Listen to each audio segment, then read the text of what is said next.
Vous avez parlé de Taïwan, c'est évidemment un sujet très très sensible. Je voudrais que vous écoutiez ce qu'a déclaré le patron de la CIA, Monsieur Burns, c'était jeudi dernier dans une université américaine. À propos de Taïwan, notre évaluation à la CIA est que je ne sous-estimerai pas les ambitions du président Xi Jinping vis-à-vis de Taïwan. Il a été assez clair sur ce sujet depuis des années. Je pense qu'il a suivi très attentivement, nous semble-t-il, l'expérience de Poutine en Ukraine et il a été un peu perturbé par cela aussi. Nous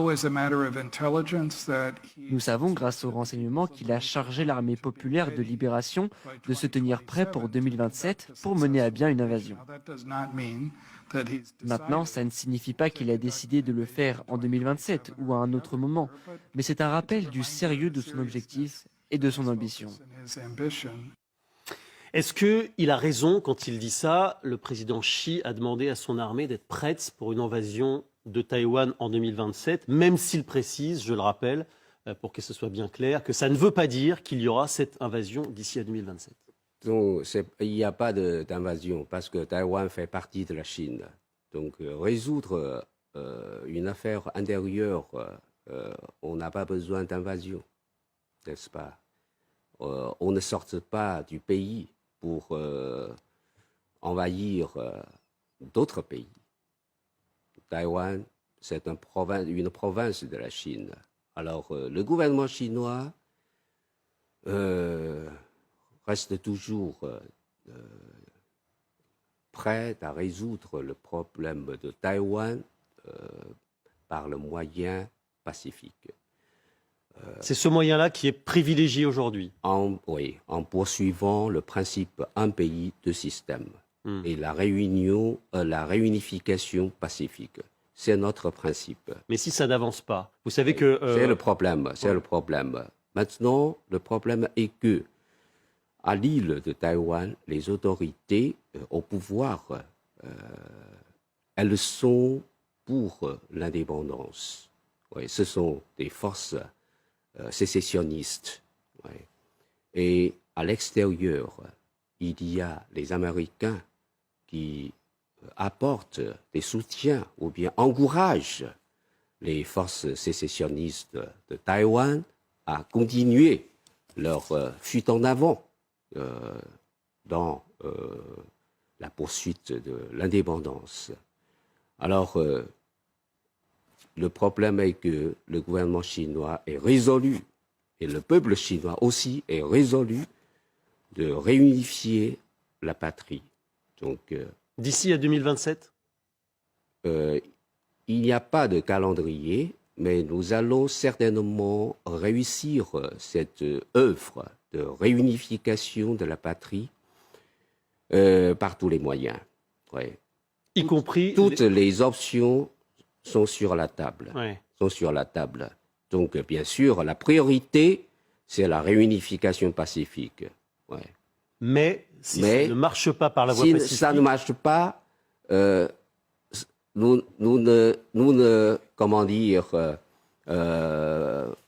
garantirons pas de ne pas recourir aux moyens non pacifiques. Mais dans ce cas-là, les Américains, Joe Biden en l'occurrence, ont dit qu'ils interviendraient, ce qui transformerait... Cela dépend d'eux. Cela dépend d'eux. Bah, ils l'ont annoncé, ils l'ont dit. Ouais, mais ils l'ont dit, on continue notre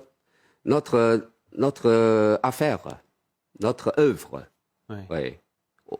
Nous ne serons pas effarouchés par des cris de va-t-en-guerre des Américains pour ne pas réunifier la patrie.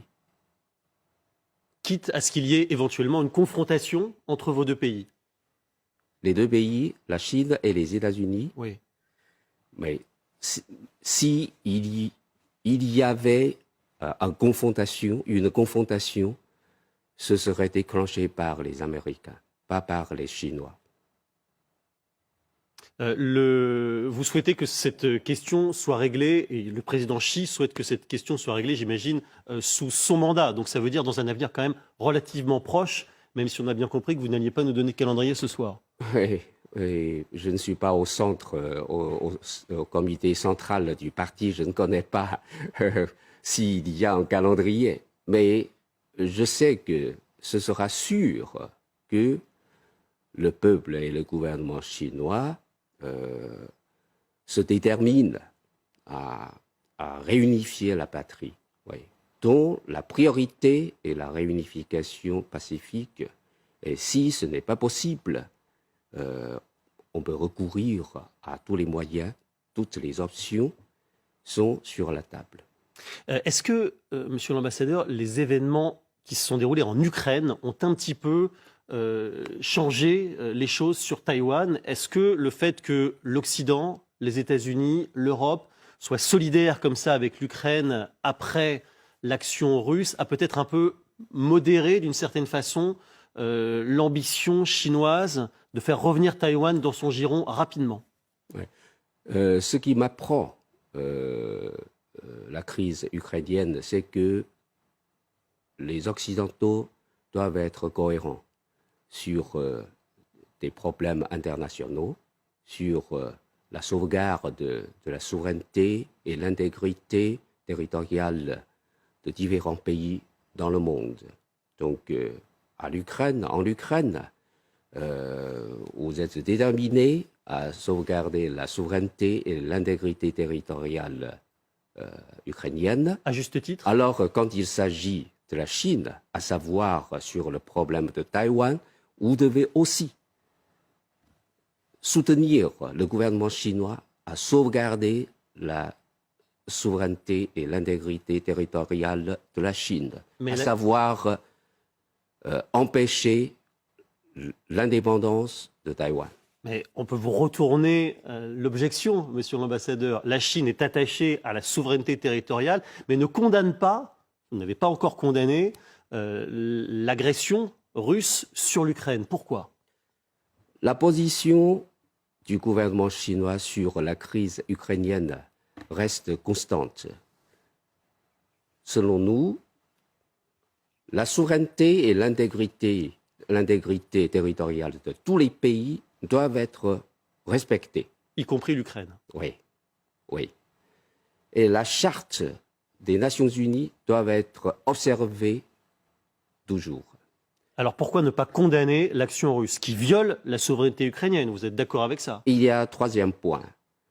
La préoccupation sécuritaire légitime de tous les pays doivent être aussi respectées, prises en compte. Et pour nous, nous sommes toujours pour la solution pacifique de cette crise-là. Donc nous considérons que tous les efforts favorables à la solution pacifique de cette crise doivent être soutenus.